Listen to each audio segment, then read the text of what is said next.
Good morning, my lovelies. So I wanted to tap in quickly before I go into work and see what kind of energies are out there. I'm having an absolutely wild couple of weeks, and I'm curious. I want to see if anything that I'm experiencing is resonating in the cards. So let me just quickly. I haven't even shuffled. I just parked, and I've been actually. I was listening to Be Something Wonderful, and I was like, I really, this is really inspiring. He was talking about stepping into your new reality and embodying it, and that when you do that, it not only changes your future, but it changes and your present, the reality that you experience internally, but it also changes your past, because it's changing the person that you were to become this new version of yourself, in a sense. And he said that don't keep on trying to check and see if anything's changed, or if what's you're calling in is happening. Just believe that it is, because every time you check, it's like you're dipping back into an old reality and an old version of yourself that you're not affirming anymore. Ace of Swords. So there's some truth to what he's saying. I mean, it definitely rang true for me, because I do have a tendency to think like, why isn't something changing? Why doesn't it look different?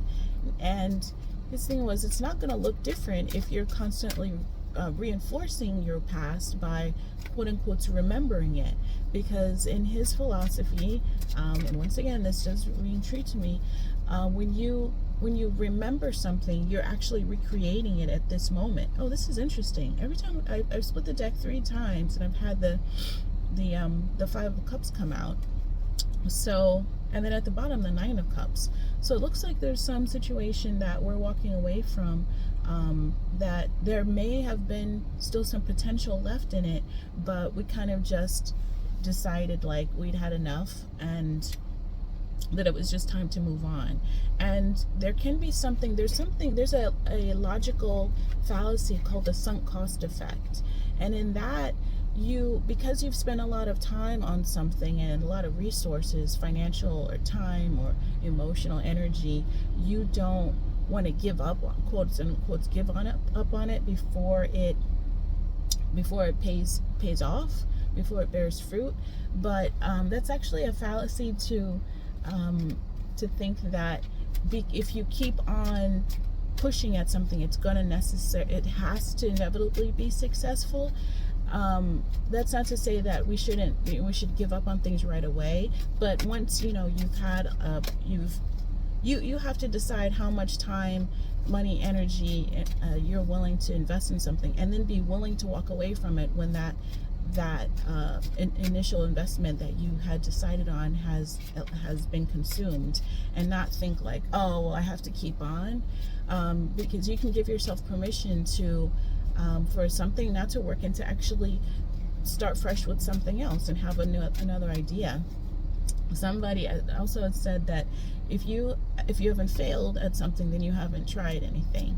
And of course, many entrepreneurs and successful business people tell you, the 9 of Pentacles, time and time again, they'll tell you that they, before, nobody sees the 10 failed businesses that they had before they had their one that's successful, and everybody wants to look at that and think it's, there's some kind of wonderkin. But no, they actually put the work in, but they were also willing to walk away from things that the Moon. So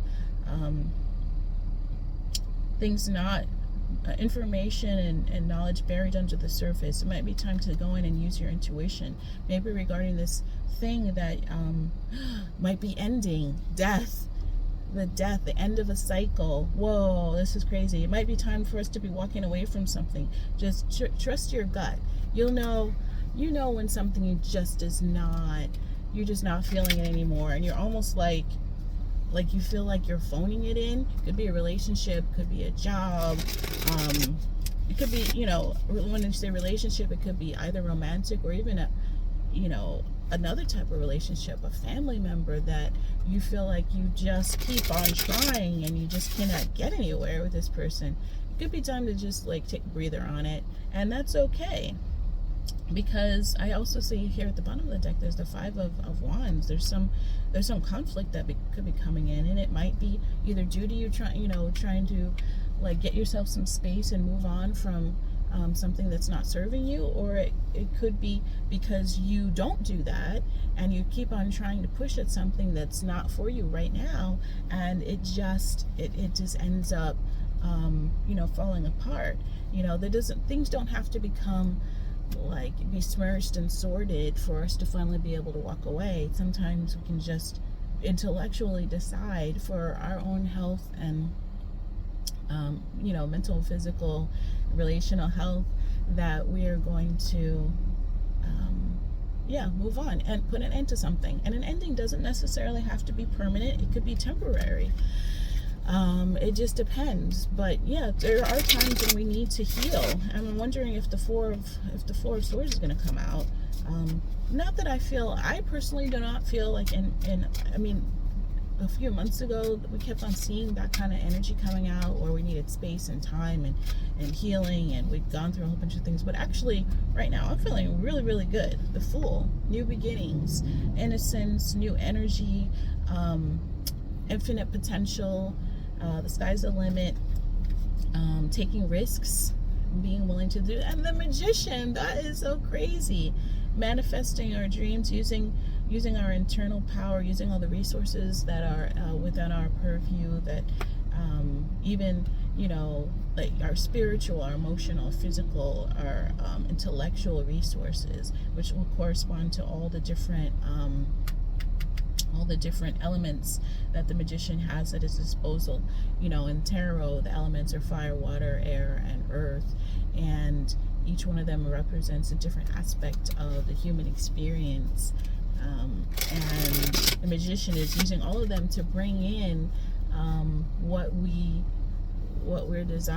how we're designing our life and desiring our life to be, as we're co-creating with spirit, and being very intentional about judgment. So also a rebirth, an ending of cycle, but so this is more of an ultimate ending. It's like a real leveling up, moving on to the next level. And at the bottom of the deck, the Emperor. This is so great. This is amazing. It's like we are shedding our skin. We're shedding an old version of ourselves that we've outgrown, and we're coming into our Emperor energy. This also could be an Emperor that's coming into our lives, a masculine energy that's coming in, who has mastered, once again, he has mastered all the different elements, all the different aspects of the human experience: intellectual, spiritual, emotional, physical. It's very healthy, strong, stable, good leader. And this, it also, like I always say, could be our energy that we embody, because we are in perfect balance in our masculine and feminine, or at least that's what we strive for.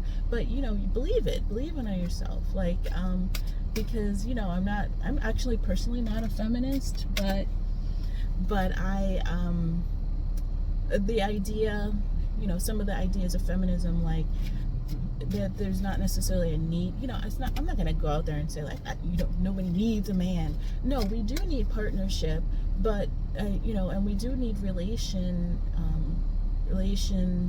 and society and whatnot. But it's as a choice that we make to for people to come together to basically collaborate with somebody. It could be socially, it could be financially, it could be romantically, because we're using it to build a foundation that's going to, a foundation of a structure that's going to be able to be stronger and more durable and more successful than if we, let's say, if you're building a tower, you want to have a stronger, wider foundation to be able to go up higher than if you had a more narrow, like, foundation. Not that it can't be done, because anybody who's played mahjong, that you can balance a bunch of stuff on like one little block. But just being real, it's easier with a stronger, wider foundation. More people, more problems too. But that's another, that's another lesson that we have to learn in life, is how to navigate those kinds of things. And the Emperor is somebody who's coming in who is more emotionally balanced as well. And it's good for us to surround ourselves with people that are at least at our level or at a higher level than we are in all those different areas, emotional stability, financial stability, who can be an inspiration to us, because we attract what we are, as I'm sure you've heard in the community of manifestation and whatnot. And so the people that are around you, this is an indication that of what your internal state is, and also what your own opinion about yourself is. Like, who do you allow yourself to be around and to be influencing you and to be in your energy, affecting your vibration and stuff like that? That's your choice. And birds of a feather flock together, like they say. So if we wanted to have people like the Emperor and temperance and balanced people like that in our lives, then we have to dig in and only accept that for ourselves too. That means emotional stability. That means being grounded, taking the time to do the work on ourselves, so that we can embody what we want to have around us. And also be that for other people, because other people want to have that kind of influence in their lives as well. Hey, we can bring that. We can bring the harmony, the peace, the love, the stability that we would like to see around us, and be that for other people as well. And I think I'm going to leave, I'm going to end the reading there, because that was a really powerful message that just came to me. I just wanted to encourage you. And it was also an encouragement for me myself, because it can be hard. It can be very isolating to feel like you're on this spiritual journey, and there's not really anybody around you that resonates with that. I find more of my community online and it's through social media than anybody that's in my my in real life experience. People just kind of they're not there, they're on the grind. And I'm not saying I'm not I'm grinding and I'm hustling and working, but at the same time I have have a different internal reality. But I feel like a lot of people, like Rich Lob would say, they're these long-term humans that are just here, just like playing the human game and winning at it and wanting to be successful. And this is not all there is at all. This is just one layer of reality, not even the real one. The real reality is your internal state. And a lot of people are just not awake to that. They're just not awakened, and they're not ascending.